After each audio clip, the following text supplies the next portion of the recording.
Also dropping a cheaper smartphone in favor of an all-singing all-dancing flagship is Google. While the Nexus phones were decent specs for lowish prices, the Pixels plow a different furrow, starting at £599 for the regular handset and a whopping £719 for the XL version. You do get a lot for your money though, including ridiculous specs, and the best cameras in the game, a nose ahead of the Samsung Galaxy S7. The HTC 10 doesn't quite match the best when it comes to battery life.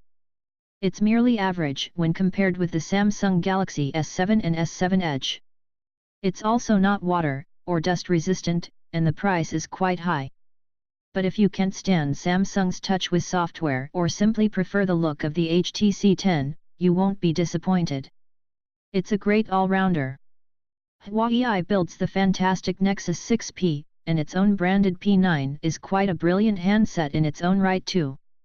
A great all-rounder that routinely sells for well under RRP. It's supposed to retail for £449 SIM-free. It has its niggles, but is a huge leap forward from the Chinese manufacturer. In day-to-day performance, it's only a little behind the Galaxy S7 and iPhone SE. Its graphical performance lets it down a little, but for the price this is still a fine phone, and proves Huawei is one to watch. LG took a similar route to Lenovo's Moto ZS, by allowing modules. It's a little less convincingly implemented, and there's only 2 available, but it's still a clever idea. Instead of sealing the internals inside the chassis and not giving its customers any leeway to upgrade, it's reversed and opened everything up. Not only does the LG G5 have a microSD slot, allowing you to upgrade its internal storage, but it also has a modular expansion bay system, which allows the battery to be replaced at the click of a button and special add-ons to be plugged in. Proving that modular phones aren't a dead concept is the Moto Z series. This clever pair of handsets lets you upgrade your phone for the day ahead with special magnetic backs that improve the phone's core features. There are currently 5 mods to buy, including a longer battery, a powerful speaker, a Hasselblad camera and a projector, with at least 12 more to follow in 2017. Oh, and the Moto Z Play has the best battery we've ever seen in a smartphone, managing almost a day of Loop 720p video. The original Moto G made us sit up and take notice, redefining what a budget smartphone could do. The G4 continues that fine form, even if the price tag and physical size have swollen since the original. If the 5.5 in size doesn't put you off, simply isn't a better smartphone you can get for an RRP of under £200. As John wrote in his review, it's one hell of a smartphone, and delivers more bang per buck than any smartphone to date. The king is dead. Long live the king.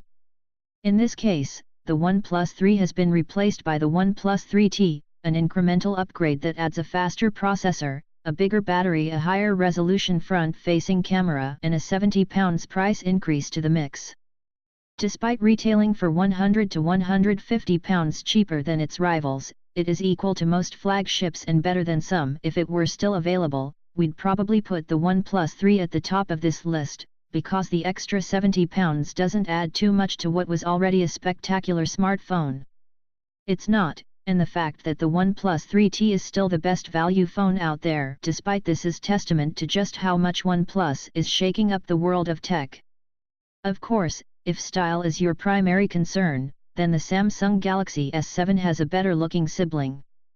For an extra £90 you can get the Galaxy S7 Edge, which is the same phone, but a bit larger and with an additional pair of screens down the edges of the device. Is that worth the extra money? Probably not, but that's for you to decide. In every other respect, it's the same brilliant smartphone, with a slightly bigger screen. Google's high pixel price makes the Samsung Galaxy S7 hugely appealing.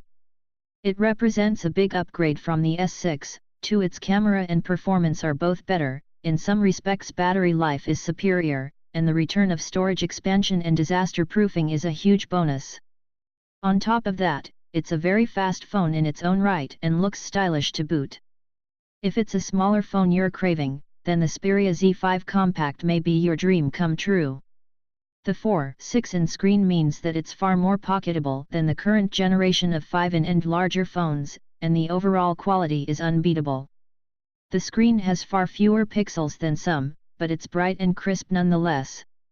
The camera is stunning and battery life excellent, too. Factor in hard knock build and water resistance, and the Z5 Compact has a lot going for it. It's getting a little long in the tooth now, but still remains the superior phone to Sony's latest addition to the compact range, the Xperia X Compact.